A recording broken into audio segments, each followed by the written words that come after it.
வணக்கம் நண்பர்களே, நான் உங்கள் வெப் தமிழ் நண்பன். இன்னைக்கு நான் பார்க்க போகிறது தமிழும் அறிவியலும் என்கிற தொடர் காணொலி வரிசையில் பழந்தமிழ் இலக்கியங்களில் அறிவியல் சிந்தனைகள் குறித்து பார்த்துட்டு இருக்கோம். இதில் குறிப்பாக இன்னைக்கு நம்ம நிலவியல் குறித்து பார்க்க போகிறோம். இந்த காணொலியை பார்க்குறதுக்கு முன்னாடி நம்ம சேனல் வரைக்கும் சப்ஸ்கிரைப் பண்ணாமல் பார்த்துருக்கீங்கன்னா மறக்காமல் சப்ஸ்கிரைப் பண்ணுங்கள். பக்கத்தில் இருக்க பெல் பண்ணி கிளிக் பண்ணுங்கள். அப்போ தான் நான் போடக்கூடிய ஒவ்வொரு வீடியோவும் உடனுக்குடன் உங்களை சேரும். சரி, வாங்க வீடியோக்குள்ளே போகலாம். பழந்தமிழ் இலக்கியங்களில் அறிவியல் சிந்தனைகள்னு சொன்னதுனால பழந்தமிழ் இலக்கியங்கள்லாம் எது அப்படின்றத நம்ம சொல்ல வேண்டியதாகிறது. அதாவது 8 தொகை 10 பாட்டு போன்ற சங்க இலக்கிய நூல்களாக இருக்கு இல்லையா, அந்த மாதிரி நூல்கள் எழுதப்பட்ட காலகட்டத்தில் தமிழில் என்ன மாதிரி அறிவியல் சிந்தனைகள்லாம் இருந்தது அப்படின்றத பார்க்க போகிறோம். முதல்ல நிலவியல் அப்படின்ற தலைப்பில் பார்க்குறோம். நிலவியல் அப்படின்னா என்னென்னா, நிலத்தை பற்றி சொல்லக்கூடிய அறிவியல் முறை தான் நிலவியல் அப்படின்றோம். இதை இன்னொரு பேரில் சொன்னோன்னா மண்ணியல் அப்படின்னு சொல்லலாம், திணையியல் அப்படின்னு சொல்லலாம். தமிழர்கள் இந்த மாதிரி பல பெயர்கள் இட்டு அழைச்சிருக்காங்க. நிலம் சார்ந்த அறிவியலை பார்க்கறதுக்கு முன்னாடி அறிவியல் அப்படின்ற சொல்லுக்கு என்ன பொருள்னு பார்த்தலாம். இதுக்கு பலவிதமான பொருள் நம்ம எடுத்துக்கிட்டாலும் கூட கற்றல் அல்லது அறிவு அப்படின்ற பொருண்மையில தான் இது நம்ம அறிவியல் அப்படின்றத எடுத்துக்கிறோம். இந்த 21ஆம் நூற்றாண்டு அப்படின்னு சொல்லக்கூடிய இந்த நூற்றாண்டையும் 20ஆம் நூற்றாண்டையெல்லாம் அறிவியல் யுகம், அறிவியல் நூற்றாண்டு அப்படின்னே சொல்லலாம். ஏன்னா அந்த அளவுக்கு அறிவியல் அப்படின்றது நம்முடைய அன்றாட வாழ்க்கையோட ஒன்றி பிணைஞ்சு போயிருக்கு. இந்த அறிவியல் அப்படின்றது ஒரு காரண காரியத்தோடு இருக்கக்கூடியது. அதாவது நம்ம பொதுவாக ஏதாவது நம்மளுடைய வயசானவங்கிட்ட கேட்கும் போது என்ன சொல்லுவாங்கன்னா, இதுக்கு என்ன காரணம்னா தெரியாது, காலங்காலமாக தாத்தா பாட்டியெல்லாம் சொல்லியிருக்காங்க, அதை அப்படியே நம்ம பின்பற்றிட்டு வரோம்னு சொல்லுவாங்க. அப்படி இல்லாமல் காரணம் காரியம் என்ன அப்படின்றத தெரிஞ்சுக்கிறதுக்கு முற்படுறதுக்கு பேர் தான் அறிவியல். அப்படி தெரிஞ்சுக்கிட்டதை மற்றவங்களுக்கு சொல்றதும் அறிவியல் முறைன்னு சொல்றோம். நம்முடைய முன்னோர்களை சிலர் எனக்கு தெரியல, எனக்கு முன்னாடி இருந்தவங்க சொன்னாங்க அப்படின்னு சொல்றதுனால அவங்களுக்கு அறிவியல் அறிவு இல்லைன்னு ஆயிடாது. நிறைய பேருக்கு அந்த அறிவியல் அறிவு இருந்தது. சிலர் அதை தெரிஞ்சிக்காம விட்டுட்டாங்க. அது அடுத்தடுத்து வரக்கூடிய தலைமுறைக்கு அப்படின்னா என்னன்னே தெரியல. நம்முடைய முன்னோர்கள் ஏதோ போன போக்கில் சொல்லிட்டு போனதா நினச்சிக்கிட்டாங்க. அப்படி கிடையாது. நம்முடைய முன்னோர்கள் அறிவியலில் மிகச்சிறந்த வல்லுநர்களாக இருந்திருக்காங்கன்றத இனி வரக்கூடிய பாடல்கள் மூலமா நம்ம பார்க்க போறோம். இன்றைய மேனாட்டு அறிவியல் சிந்தனையின் சுவடு கூட படாத சங்ககால தமிழரிடையே இருந்த அறிவியல் அறிவும் உணர்வும் சிந்தனையும் நம்மை வியக்க வைக்கின்றன அப்படின்னு மனவை முஸ்தபா அவர்கள் சொல்லியிருக்காரு. இந்த கூற்று எதை காட்டுதுன்னா, நம்முடைய தமிழர்கள் வெறும் அறிவியலை சிந்தனையா மட்டும் பார்க்கல, உணர்வுபூர்வமான ஒன்றாக பார்த்திருந்திருக்காங்கன்றத தெரிஞ்சுக்கிறோம். நிலம் சார்ந்த அறிவியல் நிலவியல்ல முதன்மையா நம்ம தெரிஞ்சுக்க வேண்டியது, அதாவது நிலம் காலம் இந்த ரெண்டுமே ரொம்ப ரொம்ப முக்கியமான ஒன்று. எல்லா காலத்திலுமே ஸ்பேஸ் அண்ட் டைம் அப்படின்னு சொல்லுவாங்க. இந்த அடிப்படையில் தான் உலகத்துடைய தோற்றத்தையும் நம்முடைய அறிவியல் அறிஞர்கள்லாம் சொல்கிறாங்க. அப்படிப்பட்ட இந்த நிலம் பொழுது ரெண்டையுமே நம்முடைய தமிழர்கள் முக்கியத்துவம் வாய்ந்த ஒன்றாக கருதுனதுனால தான் அதை முதற் பொருளில் கொண்டு வந்திருக்காங்க. இப்போ முதற் பொருளில் நிலம் அப்படின்னு சொல்கிறோம் இல்லையா, அந்த நிலம் என்பதை குறிஞ்சி, முல்லை, மருதம், நெய்தல்ட்டு 4ஆக பகுத்து அங்கே வாழக்கூடிய மக்களுடைய வாழ்க்கை முறையை இலக்கியங்களில் பதிவு பண்ணியிருக்காங்க, இலக்கணத்திலையும் பதிவு பண்ணியிருக்காங்க. நமக்கு தெரிந்த மிகச்சிறந்த அறிவியல் விஞ்ஞானியான ஐன்ஸ்டீன் அவர்கள் பார்த்தீங்க அப்படின்னா, உலகம் ஏற்றுக்கொண்ட ஒரு ஒப்பு நோக்கு கொள்கை, ரிலேட்டிவிட்டி தியரின்னு சொல்லுவாங்க, அந்த ரிலேட்டிவிட்டி தியரியை அவர் உருவாக்கியிருக்காரு. இந்த ஒப்பு நோக்கு கொள்கை அல்லது சார்பு கோட்பாடுன்னு சொல்லப்படக்கூடியதை நம்முடைய பண்டைய தமிழர்கள் பழங்காலத்திலே அவங்களுடைய சிந்தனையில் இதை கொண்டு வந்திருக்காங்க அப்படின்றத நம்ம ஒரு தொல்காப்பிய நூற்பா மூலமாக தெரிஞ்சுக்கலாம். இப்போ தொல்காப்பியத்தில் பார்த்தீங்கன்னா முதற் பொருள், கருப்பொருள், உரிப்பொருள் அப்படின்னு சொல்கிறோம். ஒன்றோடு ஒன்று இதெல்லாமே தொடர்புடையதாக இருக்கிறது அப்படின்றத முதலெனப்படுவது நிலம் பொழுது இரண்டின் இயல்பென மொழிப இயல்புணர்ந்தோரே அப்படின்னு சொல்லியிருக்காரு. அதனால் நிலமும் பொழுதும் முதன்மை வாய்ந்தது, ஒன்றுக்கொன்று தொடர்புடையதுன்றது எழுதியிருக்காரு. அதே மாதிரி நிலம் அப்படின்னா என்னன்றத புறநானூரில் வரக்கூடிய ஒரு பாடல் அடி மூலமாக தெரிஞ்சுக்கலாம்.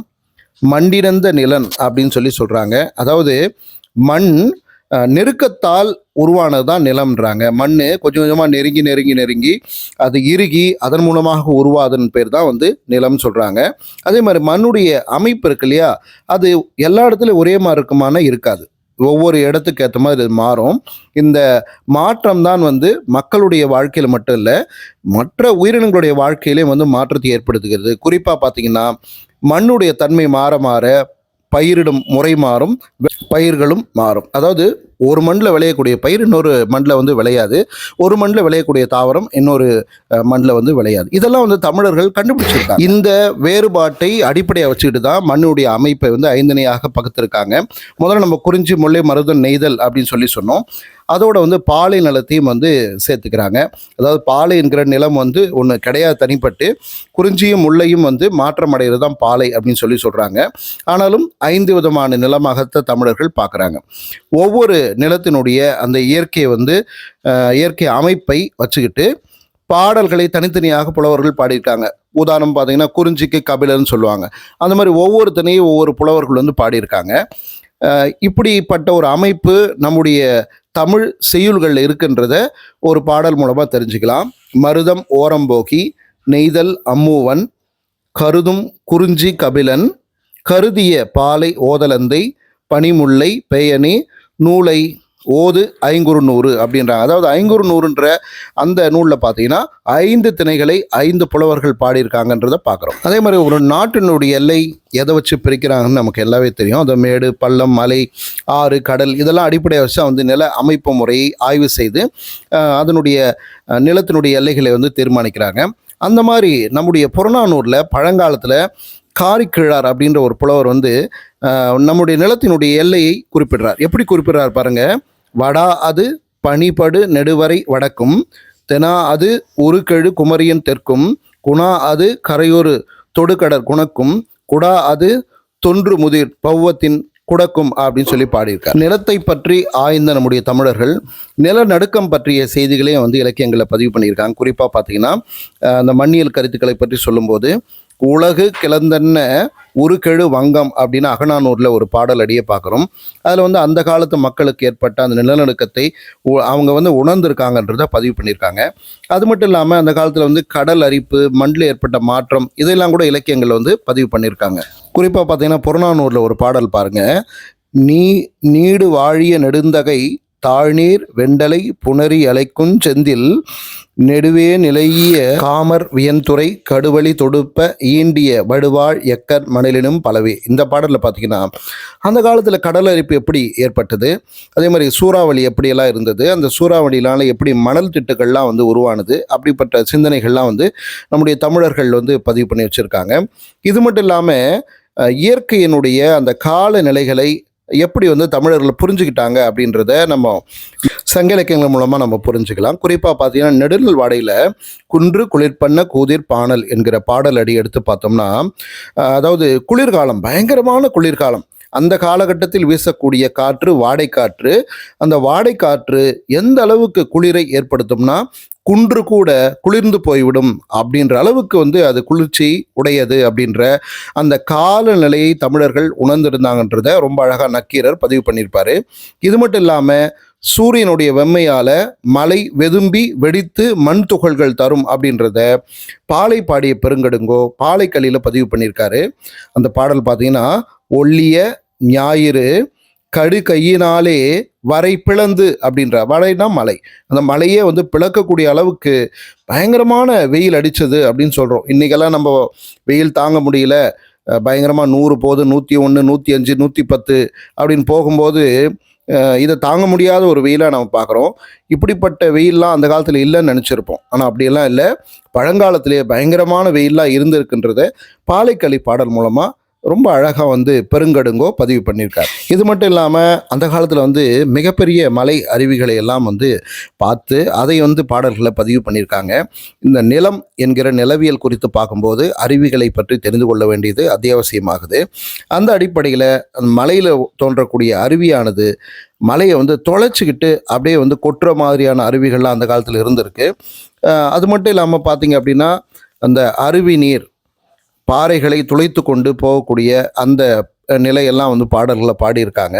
எடுத்துக்காட்டாக பார்த்தீங்கன்னா திருமூர் ஆற்றுப்படையில் வரக்கூடிய ஒரு பாடல் பாருங்க. வேறு பல துகிலின் நுணங்கி அகில் சுமந்து ஆற முழு முதல் உருட்டி வேரர் பூவுடைய அலங்கு சினை புலம்பு வேர்கீண்டு தன்கமழ் அலர் இறால் சிதைய நண்பல் ஆசினி முதுசுலை கலாவ மீமிசை நாக நறுமலர் உதிர யூகமொடு பெருங்கல் விடா அலை செரிய கருங்கோட்டு ஆம நல் ஏறு சிலைப்ப சேன் நின்று இழுமென எழிதரும் அருவி அப்படின்னு சொல்லி பாடியிருக்காங்க. இதன் மூலமாக பாறைகள் வழியாக உராய்ந்து கொண்டு இறங்கக்கூடிய அந்த அருவி நீரானது பாறையை அப்படியே துளைத்து கொண்டு உருவாகக்கூடிய ஆற்றல் உள்ளது அப்படின்றத நம்ம பார்க்குறோம். அது மட்டும் இல்லாமல் அருவியாக கொட்டி ஆறாக பெருக்கெடுத்து ஓடக்கூடிய அந்த ஆறுகளை பற்றியும் அதனுடைய செயல்கள் பற்றியும் ரொம்ப அழகாக பாடியிருக்காங்க பழந்தமிழர்கள். குறிப்பாக பார்த்தீங்கன்னா ஆற்றினுடைய போக்கில் பள்ளத்தாக்கெல்லாம் உருவாகுது அப்படின்றதும், கடலோடு கலப்பதற்கு முன்பாக ஆறு வளைஞ்சு நெளிஞ்சு போகுது அப்படின்னு சொல்லி எழுதியிருக்காங்க.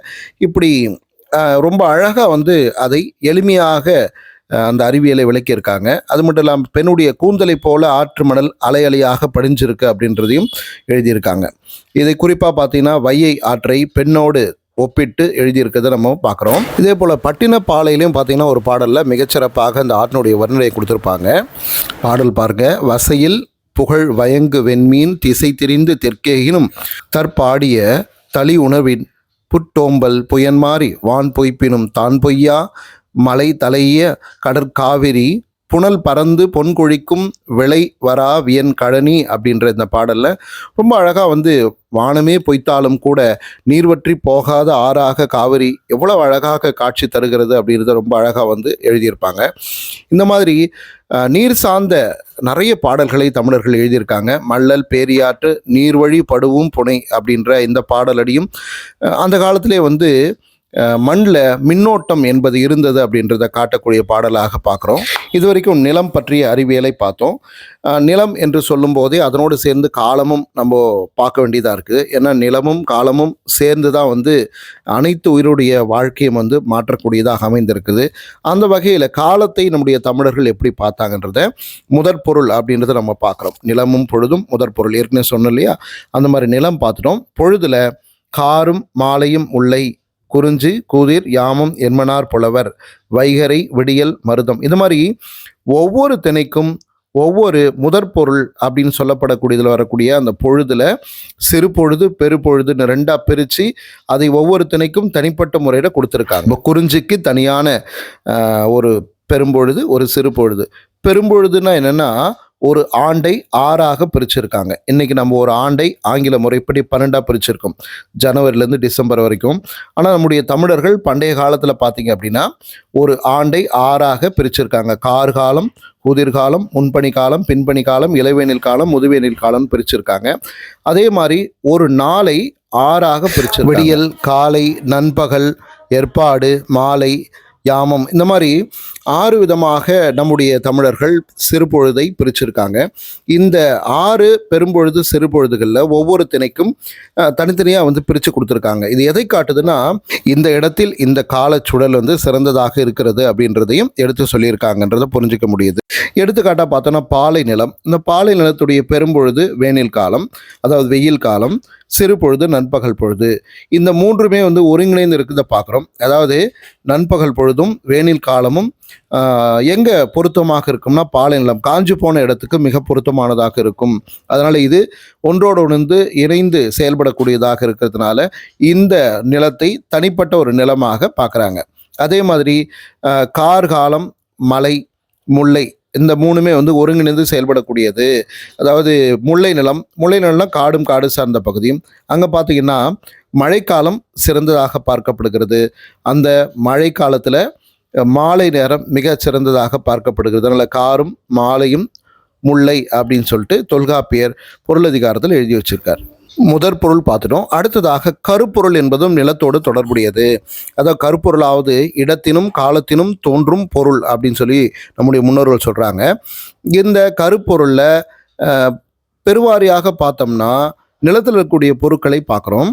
அதாவது மரம், செடி, கொடி, உயிர்கள் இதெல்லாம் நிலத்துடைய தன்மைக்கேற்றபடி வாழக்கூடிய அமைப்புடையது. இந்த மாதிரி நிலத்துக்கு ஒவ்வொரு நிலத்துக்குன்ட்டு தனிப்பட்ட தாவரம், தனிப்பட்ட விலங்குகள், தனிப்பட்ட பறவைகள்லாம் இருந்தது அப்படின்றத அந்த ஒருங்கிணைந்த அந்த அமைப்பு முறையை ரொம்ப அழகாக தமிழர்கள் புரிஞ்சுக்கிட்டாங்க. இந்த நிலம் இப்போ குறிஞ்சினா குறிஞ்சி நிலத்தில் இந்த தாவரங்கள் தான் வளரும், இந்த மாதிரி விலங்கினங்கள் தான் இருக்கும், இந்த மாதிரி செடி கொடி தான் இருக்கும் அப்படின்றது ரொம்ப அழகாக வந்து அவங்க ஒருங்கிணைந்து புரிந்து கொண்டிருந்தார்கள் என்பதை நம்முடைய பண்டைய காலத்தில் இயற்றப்பட்ட தொல்காப்பியம் தொடங்கி பின்னால் வரக்கூடிய பல நூல்களையும் வந்து இதை குறிப்பிட்டிருக்காங்க.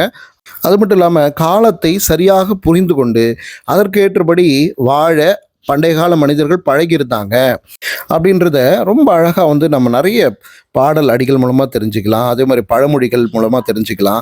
பருவத்தே பயிர்சு என்கிற ஒரு சொற்றொடரை நம்ம கேட்டிருப்போம்.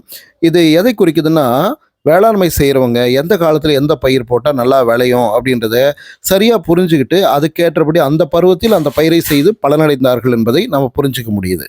ஒட்டுமொத்தமாக எடுத்து பார்த்தோம்னா நம்முடைய தமிழர்கள் நிலம் அப்படின்னா என்ன, அந்த நிலத்தை பாதிக்கக்கூடிய காரணிகள் என்னென்ன, அந்த நிலத்தின் மூலமாக நம்ம என்னெல்லாம் பயனடையலாம், என்னென்ன தாவரங்கள் விலங்குகள்லாம் அங்கே சிறந்ததாக இருக்கும், அவற்றை வைத்து நாம் எப்படி வாழலாம், அதே மாதிரி எப்படி நிலநடுக்கம் உருவாகும், எப்படி வந்து அருவி உருவாகும், ஆறு உருவாகும், இது எப்படி நம்ம நமக்கு ஏற்றபடி பயன்படுத்தி கொள்வது என்பதெல்லாம் தமிழர்கள் புரிஞ்சு வச்சுருந்தாங்கன்றத நம்முடைய பழந்தமிழ் இலக்கியங்களில் குறிப்பாக பார்த்தீங்கன்னா சங்க இலக்கியங்களில் பதிவு பண்ணியிருக்காங்கிறத பார்த்தோம். இந்த தகவல் உங்களுக்கு பயனுள்ளதாக இருந்திருக்கும் நம்புகிறோம்.